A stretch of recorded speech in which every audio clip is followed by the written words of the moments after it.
नमस्ते, मेरा नाम डॉक्टर अंकुरिता गुप्ता है। मैं एक आयुर्वेदिक डॉक्टर हूँ और न्यूट्रिशन कंसल्टेंट हूँ।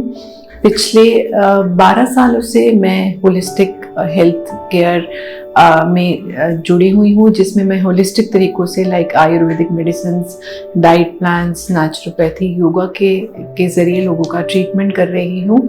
एंड बहुत सारे लाइफस्टाइल डिसऑर्डर्स जैसे कि thyroid, PCOD, diabetes, high cholesterol, high BP, weight management पर काम कर रही हूँ। तो आज जैसा कि आप सभी जानते हैं कि we are celebrating world breast feeding week from 1st to 7th August. So वैसे तो हर दिन ही इम्पॉर्टेंट है अपनी हेल्थ के लिए, अपने न्यूट्रिशन के लिए, मगर कुछ टाइम ऐसे असाइन हो जाते हैं जब हम उन पे एक्स्ट्रा थोड़ा सा ध्यान देते हैं। तो आज इसी टॉपिक से रिलेटेड मैं कुछ जानकारी आपसे शेयर करना चाहूँगी।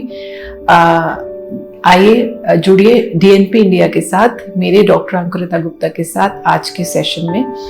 तो जैसे कि मैंने आपको बताया कि वर्ल्ड ब्रेस्ट फीडिंग वीक चल रहा है, तो इसमें आज मैं बात करना चाहूँगी कि क्यों मैटरनल न्यूट्रिशन इम्पॉर्टेंट है।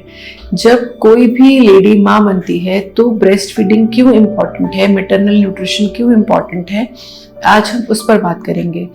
देखिए, जब भी जैसे ही एक मदर जब बेबी को जन्म देती है तो उसकी बॉडी में कुछ हार्मोन्स रिलीज होते हैं। वही हार्मोन्स उस बच्चे को जब वो सक करता है ब्रेस्ट को, तो ऑटोमेटिकली मिल्क प्रोडक्शन स्टार्ट हो जाता है। इसके अलावा एक ऐसा हार्मोन भी है जिसको हम प्रोलैक्टिन बोलते हैं, जो कि ब्लड के थ्रू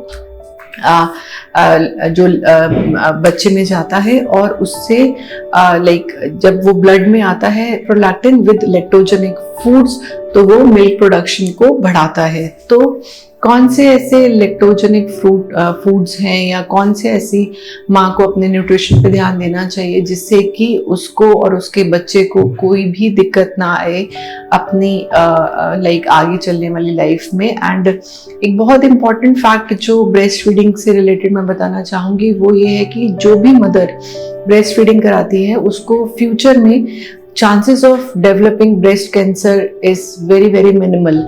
तो ब्रेस्ट फीडिंग ना सिर्फ बच्चे के लिए बहुत ज़रूरी है, बल्कि ये माँ के लिए भी बहुत ही आवश्यक है। तो सभी जो रिसेंटली इस फेज से गुजर रहे हैं या आने वाले टाइम में तैयार हो रहे हैं, तो अपने न्यूट्रिशन पर बहुत ज़्यादा ध्यान देने की ज़रूरत है। तो अब जाइए जानते हैं कौन कौन से ऐसे फूड्स हैं जो अपनी डाइट में हमें इंक्लूड करने चाहिए जिससे कि हमारा मिल्क प्रोडक्शन अच्छा रहे। तो सबसे पहले हमें बात करूंगी, इसमें आपकी कैलोरी रिक्वायरमेंट जो है वो बढ़ जाती है, आपका फूड इंटेक थोड़ा सा बढ़ जाता है जब आप लैक्टेशन करा रही होती है, क्योंकि बच्चे की नीड है और वो न्यूट्रिशन मेजरली आना चाहिए आपके प्रोटीन कॉम्पोनेंट से। तो आइडियली आपको अराउंड 60-65 ग्राम्स ऑफ प्रोटीन एक दिन में लेना चाहिए।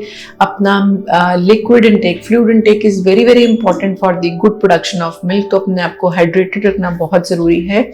कोशिश करिए कि आप ज़्यादा से ज़्यादा पानी पीजिए। डेयरी, दूध, मिल्क, दही, छाछ, इनका सेवन ज़रूर करिए। कोकोनट वाटर ले सकते हैं, इससे आपका मिल्क प्रोडक्शन बहुत ही अच्छा होता है। इसके अलावा कोशिश करिए अपनी डाइट में vitamin B12, iron, zinc, calcium, इसके रिच सोर्स इंक्लूड करने के लिए जो आपको मिलते हैं, जैसे कि होल ग्रेन्स हो गए, ओट्स हो गए, दलिया हो गया, नट्स हो गए। आजकल जैसे क्विनोआ भी मार्केट में है, that is a very good source of protein and other vitamins, तो आप उसको इंक्लूड कर सकते हैं। तो इन चीज़ों का अगर आप पत्तेदार सब्जियां, हर तरह के फ्रूट, बस थोड़ा सा जो खट्टे फ्रूट होते हैं उनको थोड़ा सा अवॉइड करना चाहिए। Other than that all fruits should be taken in moderation, जिससे कि आपका मिल्क प्रोडक्शन बहुत ही अच्छा हो जाता है। इसके अलावा जैसे बहुत सारी लेडीज़ को ये रहता है कि हम फैट लें या ना लें, फैट से हमारा वेट बढ़ जाएगा, तो उसमें मैं बात करना चाहूँगी कि मॉडरेशन में आप अगर फैट लेती हैं तो आपके लिए वो ज़रूरी है। बट हाँ, अगर आप एक्सेस में फैट का सेवन करते हैं तो आपका वेट बढ़ सकता है।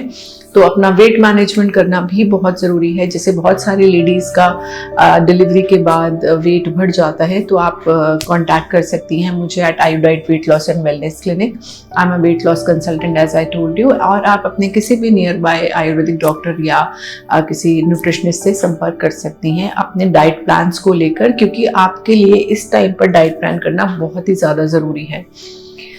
इसके बाद कौन सी ऐसी चीज़ें हैं जो नहीं लेनी चाहिए ड्यूरिंग ब्रेस्ट फीडिंग, तो इसमें जैसे कैफीन हो गया, अल्कोहल हो गया, स्मोकिंग हो गया, सी फूड स्पेशली अवॉइड करना चाहिए क्योंकि उसमें मर्करी प्रेजेंट होता है जो बच्चे के लिए पॉइजनस हो सकता है। इसके अलावा आप जैसे नॉर्मली अपनी डाइट में आप ट्रांस फैट्स हैं, प्रोसेस्ड फूड्स हैं, उन सबको आप ज़रूर अवॉइड करिए अपनी डाइट में। उससे भी आपको एक बहुत ही अच्छा न्यूट्रिशन आपकी बॉडी से डिप्लीट होने से बच जाता है और आप अपने बच्चे को हेल्दी न्यूट्रिशन प्रोवाइड कर सकते हैं।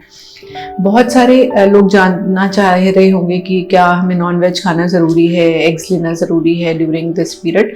तो ऐसा नहीं है। अगर आप वेजिटेरियन हैं तो बहुत सारे ऐसे natural sources of good vitamins and minerals भी हैं जो आप ले सकते हैं और अपनी डाइट में बाकी सारी डेफिशिएंसीज को कवर अप कर सकते हैं। तो उस चीज़ को ध्यान में रखते हुए अपनी डाइट का ज़रूर आप ध्यान रखें और अपने बच्चे को एटलीस्ट 6 मंथ्स तक ब्रेस्ट फीड ज़रूर करवाएं। ये बहुत ज़्यादा ज़रूरी है बच्चे की हेल्थ के लिए और आपके खुद के लिए भी, क्योंकि जो इनिशियली भी जैसे कोलेस्ट्रॉल रिलीज होता है that works as a natural vaccine for the child. तो breast milk provides so much of immunity to your child that it is going to be with your child throughout his or her life. So I wish all the best to the mothers who are taking so much pains to for the nourishment of their baby and for the upbringing of the baby. So I hope कि मेरी इस session से आपको कुछ knowledge मिला होगा. बाकी अगर आप कुछ भी जानना चाहते हैं तो आप मुझे कांटेक्ट कर सकते हैं at Ayudiet weight loss and wellness clinic. जुड़े रहिए DNP इंडिया के साथ. Thank you so much. Have a nice day.